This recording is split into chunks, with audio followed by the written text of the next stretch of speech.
Opa, tudo certo? Estou aqui para continuar a nossa série das quartas-feiras. Te convido para vir, curtir, compartilhar, me dar essa força aí. A gente vai continuar nessa sériezinha curtinha de solidão, mas a gente vai manter a série sobre reflexão aqui na quarta-feira. Bom, vamos lá. Hoje é o penúltimo episódio sobre solidão. A gente já fez 2, a gente vai fazer o terceiro hoje e aí tem o último, tá? Vamos nessa. Se é a tua primeira vez aqui, eu te convido para curtir, compartilhar, caso tu goste do vídeo, marca aí, me dá uma força, aquele papo todo. Vamos ver a abertura aqui e a gente volta. Em algum momento tu pensou assim, pô, só comigo que acontece isso? Vamos ver a abertura, na sequência a gente está de volta.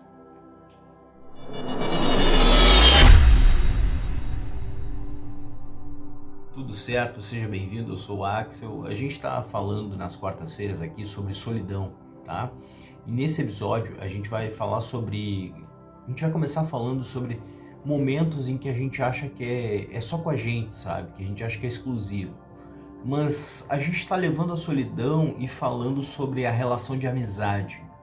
O quanto a relação de amizade tem em paralelo a possibilidade de repente, amanhã ou depois, salvar uma geração solitária que vem sendo construída nos últimos anos, certo? Então a gente está falando em paralelo à solidão, uma alternativa que provém das relações de amizades. Porque quando bate o lance de amizade entre uma pessoa e outra, é uma coisa que bate na hora sim. E olha só, as amizades, elas mudam as perspectivas de vida, tá? E isso faz uma mudança toda no ser humano. Muda o batimento cardíaco, a respiração, a liberação de endorfina, enfim. Quando dois amigos se encontram, olha que louco isso, mas é verdade, gente, é estudado, é clínico isso que eu estou dizendo para vocês. É só pesquisar, tá liberado, até quem quiser tá disponível os dados. Quando as pessoas se encontram, as pessoas que se querem bem, que se gostam, que são amigos, e veja bem que aqui tem uma relação muito diferente de uma relação amorosa, por exemplo. A relação amorosa, ela não te causa exatamente isso. Lembra que lá no princípio, quando a gente falou de amizade, a gente falou que a amizade não tem relação necessariamente com o teu vínculo familiar. E quando a gente falou das 5 pessoas de alcance, a gente também falou da possibilidade de escolha que tu tens independente disso, certo? Então vamos indo nesse caminho, olha só. As relações de amizade estão ligadas a um sistema de liberação de dopamina, de endorfina, são substâncias que o teu cérebro libera para te agradecer por uma coisa que ele julga ser boa. Em outras palavras, obviamente que eu estou te falando grosso modo, a facão, mas a facão é isso. Então, as relações de amizades fazem com que a gente libere substâncias que o nosso cérebro libera quando a gente faz alguma coisa que merece ser premiada pelo nosso cérebro. É muito louco, mas a relação é mais ou menos por aí. As relações de amizade, elas geram comportamentos de reciprocidade, certo?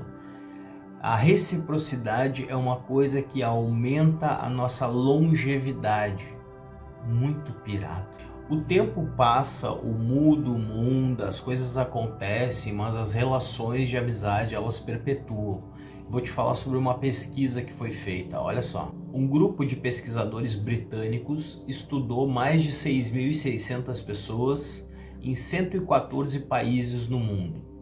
E a conclusão que eles chegaram é a seguinte, que quando as pessoas sentiam que o seu círculo social aderia a uma determinada coisa, as pessoas tendiam a aderir àquilo também, mas não pela vontade delas.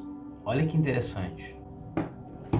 Olha que louco isso, porque vai lá na raiz, no âmago do ser humano. Essa concordância, vamos dizer assim, em relação ao que o teu circundo, o grupo que te circunda socialmente adere e tu também, é porque isso é uma autodefesa, para que tu não te sinta solitário, para que tu não te sinta separado. E esse é o comportamento, é a base do comportamento de manada que a gente fala. Mas é que a gente está falando de uma coisa um pouco mais delicada, sabe? Um pouco mais pessoal e ajustada para cada indivíduo. O fato é que tu tendes a observar as opções das pessoas que te circundam e tu tende a manter este caminho para evitar ficar sozinho, porque parte do princípio que a humanidade não é para viver em isolamento, sozinho, certo? E aí a fonte dessa discussão que a gente está tendo da solidão, e que também a gente tem que levar em consideração que a influência das pessoas para conosco hoje em dia tem um alcance muito maior. Mas antigamente influência era simplesmente isso, eu posso ficar perto ou não posso daquele grupo. Porque se vier um mamute, um dinossauro, né, vai ser mais difícil, eu tô perto deles, a gente pode se ajudar. Agora, se eu estiver sozinho na plantinha ali embaixo da árvore, eu vou ficar ruim, né? Então é mais, eu tô te falando assim de uma maneira ignorante, tijolada, mas é que é para que tu entenda de onde é que vem essa vontade que a gente tem de concordar com as pessoas que estão ao nosso redor.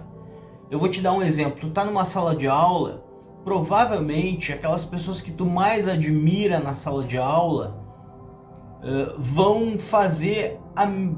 ter algumas preferências similares, porque a gente tende a desenhar mentalmente um modelo mínimo que a gente tende a olhar e se interessar. Isso acontece naturalmente, é o cérebro se comportando. A gente nem sabe disso. Isso tudo acontece. Então a gente olha assim, pô, para um pouquinho. Se a maioria das pessoas... Os caras fizeram o seguinte, cara, eles botaram uma placa, vou te explicar o que aconteceu. Eles botaram uma placa colorida, mudava de cor a placa. E na placa, na tela, aparecia o nome amarelo, só que estava tudo azul, verde, só que estava tudo preto, enfim, e assim via, as cores mudavam. A mente da pessoa solitária, às vezes, ela é um pouco diferente, e uma das coisas que a gente pode começar elencando é que às vezes a gente fala que a pessoa solitária ela é antissocial, ela não gosta de gente, enfim. A questão não é exatamente essa, é que se tu passa muito tempo sozinho, certo? Muito tempo sozinho, tu acaba desenvolvendo naturalmente, principalmente naquelas pessoas que não costumam ter muito o racional ativo no seu cotidiano, a gente acaba desenvolvendo um receio, um medo de outras pessoas. Não é de um lugar específico, nem de uma pessoa específica, nem de um assunto específico, não é isso. É simplesmente um receio, um temor por ter outra pessoa igual a mim no mesmo ambiente que eu. Olha que louco isso, mas é mais ou menos por aí. E para finalizar esse vídeo, o que eu posso te dizer é o seguinte: a cabeça das pessoas, a mente das pessoas solitárias tem alguns gatilhos mais rápidos do que de outros. Eu vou te dar um exemplo. Uma pessoa que é solitária, ela chega num ambiente onde tem uma festa de aniversário, tá? Uma pessoa solitária, ela tende a ter a velocidade dela de observar os outros presentes, o ambiente, o que que dá, o que que não dá, como é que não é. A velocidade com que a cabeça, o cérebro daquela pessoa faz é mais rápido, é quase o dobro da velocidade de que uma pessoa que está acostumada a conviver socialmente.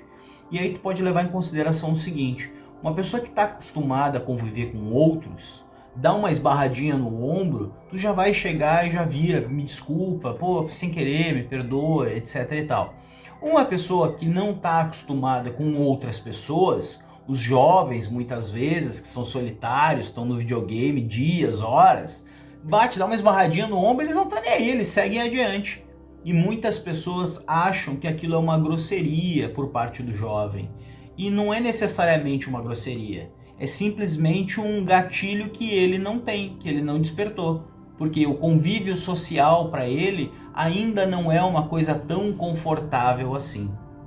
No próximo vídeo a gente vai conversar do porquê que as pessoas solitárias continuam sozinhas.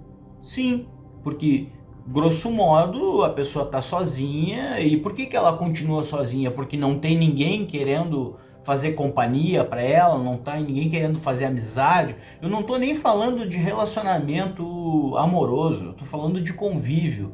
Um ser humano conviver com o outro. Lembra? O cara debaixo da árvore lá sozinho e o dinossauro vindo, ou ele olhando a galera lá e ele, posso ficar nessa árvore aqui perto, aqui, vou ficar de longe aqui, mas só tô aqui perto. Entendeu? É mais ou menos por aí. Bom, se tu curtiu, se tu gosta desse assunto, se tu acha legal e tem alguma contribuição ou algum questionamento, manda aí, escreve, tem o e-mail aqui embaixo, tá tudo aqui, compartilha, enfim, curte, me dá essa força, porque é muito importante o teu curtido, a tua curtida aqui embaixo é muito importante para me estimular para eu continuar fazendo isso aqui, porque por alguma razão eu acho que é isso que eu tenho que fazer, bater papo aqui, compartilhar ideias, enfim. Então, vamos junto. Quarta que vem a gente vai falar do porquê que as pessoas solitárias permanecem sozinhas. Falou? Tchau!